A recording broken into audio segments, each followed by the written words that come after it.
Agora, deputado, tem um outro problema muito grave e o estado de São Paulo está no topo dessa lista, que é a violência contra a mulher. Eu me lembro que há 4 anos nós fizemos sabatina com os pré-candidatos, Sabino também estava comigo naquela oportunidade, aos pré-candidatos do governo de São Paulo. Eu tive a oportunidade, inclusive, de representar a Band News TV e fazer pergunta aos candidatos no debate aqui na Band. Muito foi prometido, na prática, pouquíssimo foi feito. O estado de São Paulo continua liderando, aí quando a gente fala principalmente em números de feminicídio, são poucas delegacias da mulher, poucas principalmente que são 24 horas. Quais as suas propostas nesse sentido? Você está correta, né? Quando a gente vê a propaganda do governo do estado em relação a números de segurança pública, eles anunciam todos menos o de feminicídio, que é justamente naquele em que você teve a piora nos indicadores e não só na sensação, né? A gente vê cada vez mais notícias de feminicídio acontecendo, não só de feminicídio. Eu me lembro de um caso muito eu vou dizer emblemático para não falar uma palavra que o horário não permite, mas do sujeito que cometeu a atrocidade, né, de atropelar a mulher, depois amarrá-la no carro e sair arrastando ela no asfalto. É uma cena bastante chocante. A minha avaliação, e me permita fugir um pouquinho da discussão do governo do Estado nesse sentido, nós precisaríamos até de uma nova Constituição para que fosse permitido que esse sujeito ou ficasse preso para o resto da vida ou fosse condenado à morte. Para mim, ou uma ou outra dessa pena seria dada por uma pessoa que a prisão, né, temporária, né, ela parte de um pressuposto de que aquele sujeito é capaz de se recuperar e voltar para o convívio social. Um homem que faz uma coisa dessas não é capaz de se recuperar, não está em condições de conviver na sociedade, né? A pena tem a função de punir, tem a função de afastar da sociedade e tem a função, para aqueles que possuem capacidade para isso, de ressocializar. Nesse caso, na minha avaliação, não há ressocialização. Mas, vindo aqui para o governo do Estado, eu acredito que existem iniciativas de municípios que podem ser replicadas. Inclusive, aliás, eu lia o livro que vocês fizeram do Band Cidades, né, com a análise de indicadores e com a premiação que é promovida por vocês, e um dos aspectos interessantes que alguns municípios adotam bom, uma das funções das guardas municipais já é fazer a patrulha Maria da Penha, né? Eu acredito que falta efetivo para fazer essa patrulha, porque o tempo de resposta hoje não é satisfatório. Muitas vezes, quando chega a força policial, já é tarde demais, né? Ou a mulher já morreu, ou já sofreu um crime sexual, ou já foi torturada, né? E a gente quer, mais do que punir um crime capaz de cometer uma atrocidade dessa, nós queremos impedir que o crime aconteça, ou ao menos, né, interromper a execução o mais rápido possível. E hoje existe, e esse é mais um projeto que eu trabalho aqui dentro da Câmara, existe uma limitação para quantos guardas municipais os municípios podem contratar de acordo com a sua população. E existem, e eu conversava isso com o secretário de Segurança do município de São Caetano.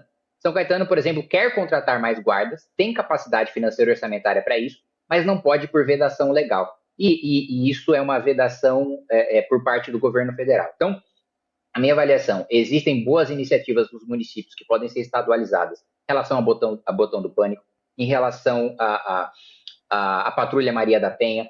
A regulamentação da lei orgânica das polícias também daria mais flexibilidade para a gente organizar o efetivo da Polícia Civil em relação a delegacias especializadas, como a Delegacia da Mulher, com a fusão de carreiras que foi promovida em lei federal e, infelizmente, não está sendo regulamentada no âmbito estadual. E, ao mesmo tempo, eu acredito que iniciativas como você ter ali o botão de pânico no ônibus, né, num lugar em que você geralmente as mulheres ficam mais vulneráveis, né, em locais mais... E eu também sou um dos adeptos, né, da teoria das janelas quebradas digamos assim, um curioso em relação ao estudo da economia do crime de Gary Becker, de entender também que existe um papel de zeladoria dentro da segurança pública, de que o criminoso ele é como um rato, ele gosta de lugar sem iluminação, sujo e vazio. Então, o máximo que a gente puder dar vida para os locais públicos, o máximo que a gente puder, e entra nesse sentido programas de habitação, programas de zeladoria urbana, programas de iluminação pública, tudo isso integrada para a gente impedir os crimes especialmente cometidos contra as mulheres, que são aqueles que nós temos os piores indicadores, mas isso melhora a segurança pública de maneira geral. E só para fechar, aproveitando o gancho de segurança pública e de necessidade de projetos aqui no âmbito do Congresso Nacional, o governo do Estado de São Paulo é um dos governos menos atuantes no Congresso Nacional, porque existem várias matérias, né, que são de interesse do Estado, e em relação à segurança pública, por exemplo, que o governo não tem competência, o governo do Estado não tem competência para legislar sobre. Só que os outros governadores frequentemente mobilizam as suas bancadas estaduais para aprovar projetos de seu interesse. São Paulo não. São Paulo existe um vazio de articulação política em Brasília e nós somos a maior bancada, nós somos em 70 deputados. E existem matérias de interesse do Estado que, da mesma maneira que eu voto, o PSOL vota, o PT vota e o PL vota, em razão do interesse do Estado. E eu vejo isso em muitas votações orçamentárias. Mas só para puxar um gancho em relação à segurança pública, também existem questões, como, por exemplo, de apoio de estruturação de delegacias especializadas, que passam por legislação federal e a articulação do governo do Estado. E isso não vem do governo Tarcísio, isso já vem dos vários governos tucanos também, é pífia aqui dentro do Congresso Nacional. Deputado, o senhor uma vez disse que política é guerra. O senhor acha mesmo isso? O senhor continua com esse pensamento? Como conciliar esse pensamento com a cadeira de governador? Bom, quem disse isso não fui eu, foi o Winston Churchill, né? Eu estava repetindo a frase dele de que a política é como a guerra, né? Não menos excitante, não menos violenta, mas é uma guerra em que você pode morrer várias vezes. Essa foi mais ou menos a frase. E que de fato é, né? A guerra, a política, ela veio para substituir a guerra, não à toa. Como se chama o período eleitoral? Campanha. Campanha vem de guerra, né? De campanha vem das conquistas de territórios. Então, assim, a natureza da disputa pelo poder, ela é uma natureza que, antes da política, ela era violenta. Não deixou de ser uma guerra, apesar de uma guerra civilizada, a partir do momento da existência da política. E não é nada incompatível com a cadeira de governador você constatar esse fato, que não é uma opinião, é um fato. A disputa pelo poder, ela é e sempre será agressiva, ela é e sempre será e sempre envolverá um debate incisivo, duro. Agora, ser duro e ser incisivo não é falta de capacidade, não é sinônimo de falta de capacidade para dialogar e para construir. Eu sou um dos deputados que mais aprovou relatórios de projetos de lei e projetos de lei do Congresso Nacional. E eu sou o líder de uma bancada de um homem só, né? O Partido Missão só tem um deputado, eu. E ainda assim eu consegui aprovar mais projetos da base do governo, que tem maioria aqui dentro, do que deputados bolsonaristas, que tem no PL lá os seus 60, 70 deputados, mais alguns quebrados ali de outros partidos, por causa da minha capacidade de construir. Então, na hora de disputar o poder, é evidente que política é guerra. Ele precisa derrotar o seu adversário para você instituir a visão de Estado que você tem, né, dentro da sua cosmovisão, implementar isso no programa de governo. Agora, um outro momento é o momento de governar. E aí o momento de governar é o momento de construir, é o momento de articular. E isso, da minha experiência de 7 anos dentro do Congresso Nacional, eu demonstrei ser capaz de fazer. Deputado, o senhor falou que a decisão sobre a sua candidatura ou não teve uma reunião, então, ao que nos parece que já tem uma decisão, mas que oficialmente todos saberemos apenas no dia 20, se eu não me engano, é no sábado. Mas eu queria perguntar o quanto politicamente isso importa, porque o senhor acabou falando, sou o único deputado do Missão. A gente sabe que seria a primeira candidatura, portanto, também, né, ao governo do Estado de São Paulo, do partido. Em algumas pesquisas eleitorais que aparecem, o senhor faz muitas críticas, o senhor é um crítico ao PT, principalmente, e a gente tem um pré-candidato do PT, que é o Fernando Haddad, e quando o senhor aparece em algumas dessas pesquisas, é quando um segundo turno aparece. Quando o senhor não aparece, existe a possibilidade, inclusive, de uma vitória de Tarcísio de Freitas ser reeleito no primeiro turno. Mas, além disso, vocês têm um pré-candidato à presidência, que vem aparecendo, Renan Santos vem crescendo muito, e seria importante esse palanque dele eleitoral aqui em São Paulo. Como é que vocês estão colocando tudo isso, encaixando tudo isso, e qual será a prioridade? Eu acho que você pintou o cenário perfeito. Você poderia estar, inclusive, dentro da nossa discussão partidária, porque esses são exatamente e precisamente os elementos a serem considerados, né? É importantíssimo para o partido ter uma candidatura ao governo do estado de São Paulo, é o maior estado da federação, é o maior colégio eleitoral. Nós realmente acreditamos que o Renan Santos vai vencer a presidência da República e tudo que nós pudermos fazer para que isso aconteça, nós vamos fazer.